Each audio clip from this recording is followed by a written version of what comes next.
Topping today's news, the Prime Minister speaks on the potential of CARICOM troops into Haiti, the government amending laws to fight its way off the European Union financial blacklist.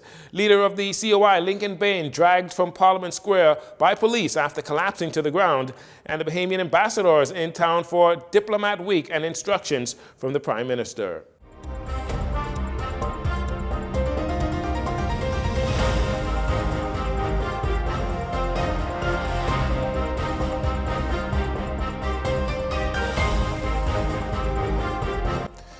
Good evening, Bahamas. I'm Jarino Saunders. This is your JCN Evening News. It's a pleasure to have you join us. Prime Minister Philip Davis is calling on Bahamians to be vigilant in protecting the country's border as conditions in Haiti worsen with more crime, economic and social instability. Add to that, following his meeting with CARICOM officials earlier this week regarding the state of Haiti, the Prime Minister says conversations are ongoing on how best to address the distress in Haiti. Well, we have to continue to keep vigilant and protect our borders and hope that the international community will come to the aid of Haiti and address some of the issues to stop the irregular migration. Once a decision is made in collaboration with the United Nations, according to the National Security Minister, Wayne Monroe, the country will be ready, willing and able to deploy Royal Bahamas Defense Force Marines to the troubled state. Prime Minister Davis further calling on Bahamians to be vigilant in protecting the country's border amidst worsening conditions in Haiti. Discussions are still continuing. We're trying to work out a strategic position as to what has to happen.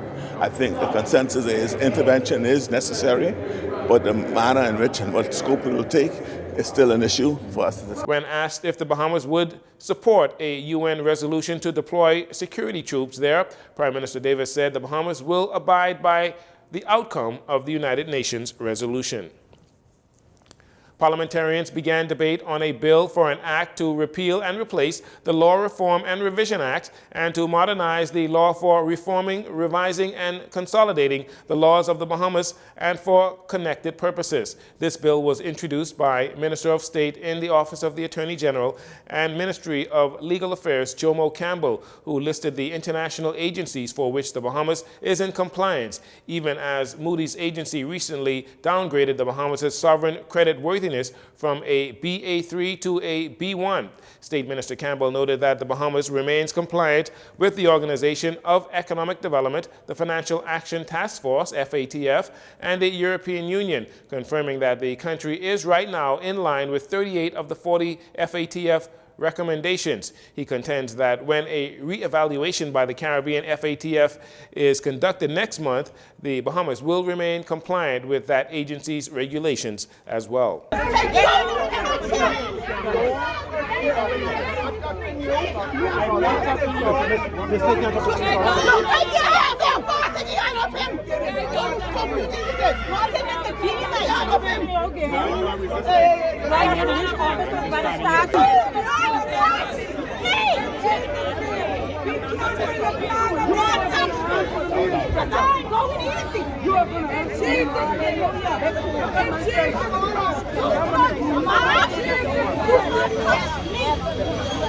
He is so insistent and persistent.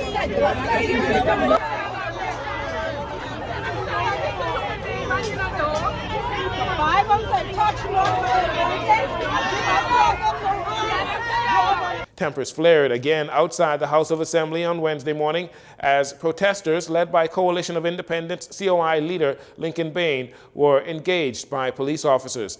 This is the third time since the House of Assembly resumed following the summer break that members of the Coalition of Independents have protested either on the steps of Parliament, in Parliament Square, or in Rawson Square.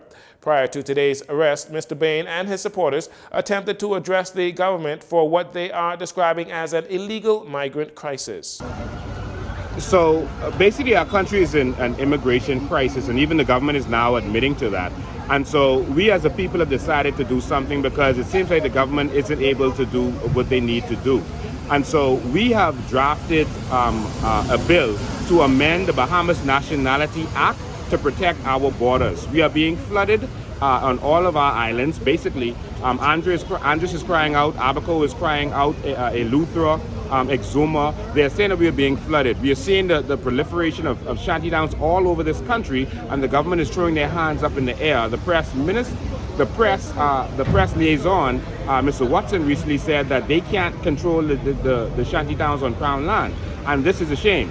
And so we have to do something because Haiti is in a crisis. There's a health crisis, there's a violence crisis, and we don't want that to spill over to us. As members of Parliament entered the House of Assembly, they were handed amended drafts to the Nationality Act, which prevents illegal immigrants coming to the Bahamas and getting status. We feel that any member of Parliament, that's why we're delivering this to all of them. We feel that any member of Parliament who believes in this country and who wants to save this country will table this bill. And we know that any member of Parliament can table a bill. And so they're bringing a citizenship bill, but we want to make sure that there's some protections in it. We've seen the draft copy that was floating around since the last administration, and there's nothing in there to protect the Bahamian people. Everything in there is about opening our borders to foreigners and giving them certain rights in our country. But we want to protect our people. So we feel that the persons that we voted for are going to see the sense in what we have put forward to protect our country. We need the Bahamian people to know that anyone can come here illegally or legally, and they can become prime minister of this country as long as they become a citizen. And these are things that we have some concern about. Sunday began Diplomatic Week for Bahamian ambassadors around the world, and they began with a church service at New Birth Ministries International. On Monday, the diplomats met at Bahama to hear the Prime Minister's plans for foreign affairs and his political plans for international relations going forward. Minister for Foreign Affairs and the Public Service, Fred Mitchell, shared a little of what the Prime Minister had to say to the Bahamian diplomats. The foreign and Bahamian diplomats are all in town. The Prime Minister officially opened Diplomatic Week on Monday afternoon. The Prime Minister, Philip Davis, issued a warning to our diplomats in public terms that they ought to spend less time on internal matters and differences and more on their mission. That mission, I outlined, is to do all that we can to ensure that Bahamians have a seamless passage around the world. Thank you, Prime Minister. There was also a swearing-in of new ambassadors on Tuesday. Meanwhile, the Foreign Affairs Minister also revealed that representatives from the European Union are in country this week, which provides the Bahamian government an excellent opportunity to express concerns over unfair financial blacklisting by the European Union. The European Union representatives are in town, and I'm sure that the Bahamas will amplify its concerns about the unilateral actions of the EU with regard to a blacklisting of the Bahamas, that it is not a non-cooperating jurisdiction for tax purposes. These are the kinds of measures imposed on unfriendly states, not friendly states, and the unilateral actions of the EU. These have resulted in drawing down our citizens into poverty, and it is a form of collective punishment is driving our citizens into poverty, where all of our citizens suffer because of the misguided and false premise that a small country like ours is robbing the revenue from the EU. I do not expect any major movements on this, but we have to make the point, and our government officials are moving expeditiously to try and resolve this irritant. Mr. Mitchell then turned his attention to the Italian government, which he says is not being forthcoming with information regarding the death of 2 Bahamian citizens in that country. The other irritant, of course, is in our relationship with Europe, is the refusal by Italy to turn over the files on the death of Alray Ramsey, who was a former diplomat, and Blair John, who was a PhD student. They died in Italy. The government promised to turn over the file, and they have refused so far to do so. It may be time to name and shame Italy, since this is the game the EU often plays, but it is an example of the asymmetries in the relationship. It's been 3 years since the bodies of Ramsey and John were found in the Po River in Turin, Italy. Autopsy reports had indicated that their deaths were as a result of drowning. However, families of the 2 Bahamians have rejected the autopsy's report. And finally, in this segment, ocean thermal energy conversion is a process or technology for producing energy by harnessing the temperature differences between ocean surface waters and deep ocean waters. With the focus on ways to produce renewable energy, the Bahamas government flew to Japan to get a first-hand look at how this form of renewable energy works and if it is feasible for the Bahamas. We hear more in this next report by Cale Campbell. The Bahamas looks to finally take advantage of the country being spread over 90,000 square miles of ocean in the form of a renewable energy source. Minister of Works and Utilities Alfred Sears says he took a delegation with him made up of officials from Bahamas Power and Light, Water and Sewerage Corporation, the Office of the Prime Minister, and his ministry to Saga University in Japan, where they witnessed the capabilities of ocean thermal energy conversion. We met with the president and the team at Saga, and also they were gracious enough to carry us to Femajima, where they have a demonstration unit, and it was fascinating because they dig down into the ocean roughly about 600 feet, and the cold ocean water, which is bacteria free, is utilized to generate electricity in terms of the differential between the deep water and the surface water. Minister Sears expands on the potential multi-use of this new energy generating process in the form of desalination, marine farming, and cosmetics, presenting an opportunity for, quote, an ecosystem of economic activity that suits an archipelago nation like the Bahamas. He goes on to explain that this new energy source will be intended for small island communities such as the Family Islands. The southern islands, for example, Ackland's Crooked Island, Meguana, and Longreed, where you have relatively smaller populations, and the kind of projects such as LNG, where you need a certain scale, would not apply. So it gives us a more diversified platform of renewable sources of energy that would fit in with an archipelago with a disparate population spread over 30 islands and with different levels of need in terms of potable water, electricity, and also to facilitate other economic. The Minister of Works says they will be working with the University of the Bahamas as well as the Bahamas Technical and Vocational Institute to facilitate a memorandum of understanding between the tertiary institutions and Saga University for the purpose of a smooth transition of technology and capacity building. He added that his ministry will also be networking and collaborating with the Chamber of Commerce and other stakeholders so that the knowledge gained will be spread across different sectors of Bahamian society and the technology may be incorporated. In Japan is that you need to have persons who will run the facility. You also have the opportunity for allied industries, for fish farming, shrimp farming, cosmetics, bottling of water, which is a product that is in great demand throughout the Bahamas. So of course, it has enormous employment and entrepreneurial possibilities. Minister Sears further reveals that while at Saga University, he met with professors researching a number of other ocean-based renewable energy sources, such as wave energy and tide energy. Minister Sears also highlighted the fact that with the Bahamas covering almost 100,000 square miles of ocean, there's no reason the country can't look into harnessing energy from the waters that surrounds us. For Jcn News, I'm Cale Campbell. Thanks for that report, Cale. We'll take a break here, and we'll be right back after these commercials. Now, I know I've said it before, but this time, I swear it's different. Grammy dreamed about this number, so I won't lose. I can't lose. This is my last time. Please, son, just give me one more chance. I'll give it all back to you. Excessive gaming affects more than just the gamer. This message has been brought to you by the Gaming Board for the Bahamas, which encourages you to game responsibly. Problem gambling and addiction has many faces. You never really know you have a problem until it has overtaken you. You just keep on making excuses, excuses, excuses.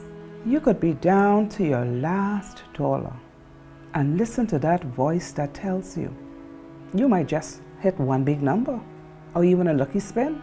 Before you know it, you begin chasing your losses and borrowing money from your friends, family, and even strangers. The next thing you know, you are using the money for your rent or electricity bill. Then when you become so desperate, it's the children's school fees, lunch that is being used to feed the addiction. It just doesn't stop. No matter how much you lose or how many people you hurt, you're the last person to admit that you have an illness. You are in constant denial, lying to yourself and playing the blame game. They don't understand. They don't get it. Everyone is always judging me. You stress me out and cause me to gamble. You become your own worst enemy without even realizing it. It wasn't until I lost the trust of everyone that was there for me and was completely alone that I can see that something had to change. I really needed help. I just couldn't do it on my own. If you or anyone else you know needs help, please call the numbers on your screen. Remember, hope and help is available. Call today.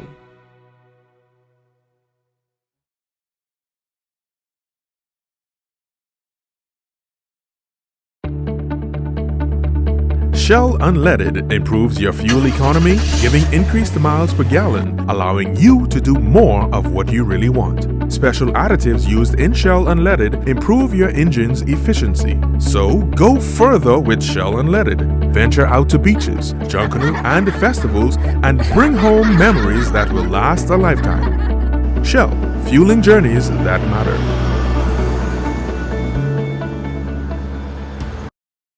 Marlin Marine and Generac have the standby generator that fits your needs. Conserve power by using only 1 or 2 circuits during an outage with our 7.5 kilowatt, or manage your power usage with our 10 to 16 kilowatt standby. But why only power part of the house? Get whole house protection with our 20 kilowatt Generac standby and never lose power again. Give us a call at 393-7873 and get the right unit for you. Marlin Marine, giving you power on land and sea. Kids, let's go! Sean, what are you doing? I solved it. We'll buy our life insurance policy from this company and then go over here and get our home insurance. Then get our motor policy from right over here. Or we could just get it all with CG Atlantic. Save a lot of money and effort. They do it all? Even pensions? Even pensions. We're like a husband that doesn't overcomplicate everything. CG Atlantic. Good like that. Did you know that as a farmer registered with the Department of Agriculture, you can access duty-free concessions for imported items to be used on your farm? That means you can bring in farming tools and materials duty-free. Some examples of those items covered under this concession include packing materials, produce boxes, seeds, fertilizer, water pumps, fencing materials, and hydroponic systems. For more information on any of these incentives, please call the Ministry of Agriculture, Marine Resources, and Family Island Affairs at 397-7400. That's 397-7400. For additional updates, you can follow the ministry on social media at Instagram, Twitter, and Facebook at MOAMRFIA Bahamas, where you can find weekly episodes of our Good to Grow segment, as well as our Good to Grow podcast. Did you know that registering your farm with the Department of Agriculture is currently free of charge? It comes with a wide range of benefits, such as assistance with feeder farm roads, land clearing, and tractor services, assistance with Department of Immigration for obtaining foreign farm labor at a reduced permit fee, access to fish and farm stores for agricultural input supplies, sale of produce at packing house, produce exchange, abattoir services at a reduced price, training at the Food Technology Laboratories, disaster relief assistance, and free veterinary extension services. For more information on any of these incentives, please call the Ministry of Agriculture, Marine Resources, and Family Island Affairs at 397-7400. That's 397-7400. For additional updates, you can follow the ministry on social media at MOAMRFIA Bahamas.